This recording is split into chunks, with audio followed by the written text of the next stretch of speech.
মুসা আলাইহিস সালাম বললেন, হারুন খবরদার, বনি ইসরায়েলের মধ্যে তাওহীদের বাণী প্রচার করবা, ঐক্য ধরে রাখবা, বিচ্ছিন্ন হতে দিবা না। চলে গেছে। এইদিকে বনি ইসরায়েলের এক দুষ্ট লোক ছিল, নাম সামিরি। কি নাম?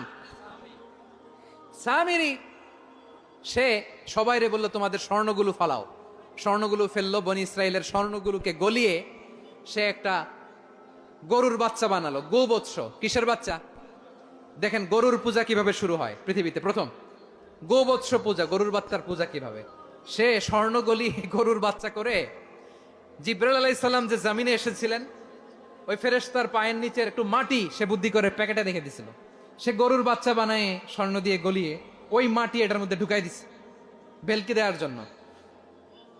স্বর্ণ দিয়ে বানানো গোবৎস গরুর বাচ্চার গায়ে যখন সেই মাটি ছুঁড়ে দেয়া হলো, এখন বাছুরের ভেতর থেকে ভ্যাঁ ভ্যাঁ আওয়াজ আসতেছে। কি আসতেছে?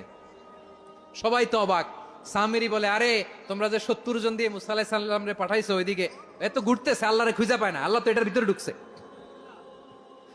নাউজুবিল্লাহ বলবেন না? তোমরা যে 70 জন দিয়ে পাঠাইলা, 70 জন নিয়ে মুসা আলাইহিস সালাম খালি ঘুরতেছে, আল্লাহরে পায় না। পাবে কেমনে? আল্লাহ তো, নাউজুবিল্লাহ, এটার ভিতরে সেজদা দাও। এই সেজদা দিয়ে গেল। আল্লাহর নবী হারুন আলাইহিস সালাম বললেন, খবরদার, এটা সুস্পষ্ট শিরক। আল্লাহ সব গুনাহ মাফ করে, শিরকের গুনাহ মাফ করে না। খবরদার, তোমরা থামো। কে শোনে কার কথা? এই যে যেমন এখন আপনারা আমার কথা শুনতেছেন না? শুনতেছেন? হারুন আলাইহিস সালাম বললেন, খবরদার, এই শিরকি কাজে তোমরা সংযুক্ত হয়ো না। তোমাদেরকে কি মনে নাই আমার ভাই মুসা আলাইহিস সালাম কি বলছে? আল্লাহ শিরক মাফ করে না। খবরদার, শিরক করো না, আল্লাহরে ভয় করো। হারুন আলাইহিস সালাম তাদেরকে বুঝালেন, শিরক করো না, আল্লাহরে ভয় করো। শুধু এতটুকুই তিনি বুঝালেন, দাওয়াতি কাজ পালন করলেন, কিন্তু প্রতিরোধ করেন নাই, সশস্ত্র সংগ্রামে লিপ্ত হন নাই, বাধা দেন নাই। কারণ গৃহযুদ্ধ বেঁধে যেতে পারে। উনি ভাবলেন, আমি যদি আমার বাহিনী নিয়ে দাওয়াত দেওয়ার সাথে সাথে প্রতিরোধ করি, আক্রমণ করি, ওরাও আমারে আক্রমণ করবে, ব্লাডশিড হবে, রক্তপাত। এমন অবস্থা হবে বনি ইসরায়েলের মধ্যে, যেটা হয়তো আমার ভাই মুসাও কন্ট্রোল করতে পারবে না। সুবহানাল্লাহ কইবেন না? এক একজন নবীকে আল্লাহ তাআলা কি ইন্টেলেক্ট দিয়ে পাঠিয়েছেন।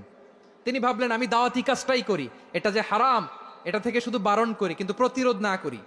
আমি যদি ঐক্য ধরে রাখতে পারি, বাকিটা আমার ভাই সামলে নেবে। সুবহানাল্লাহ। হারুন আলাইহিস সালাম প্রতিরোধ করলেন না। বনি ইসরায়েলের মধ্যে গৃহযুদ্ধ বেঁধে যাওয়ার আশঙ্কায় প্রতিরোধ করলেন না, আক্রমণ করলেন না, শুধু দাওয়াত দিলেন। ইন দা মিন টাইম মুসা আলাইহিস সালাম আল্লাহর সাথে কথা বলে যখন ফিরে আসলেন, দেখলেন বনি ইসরায়েলের অধিকাংশ লোক মুশরিক হয়ে গেছে। মুশরিক হয়ে গেছে।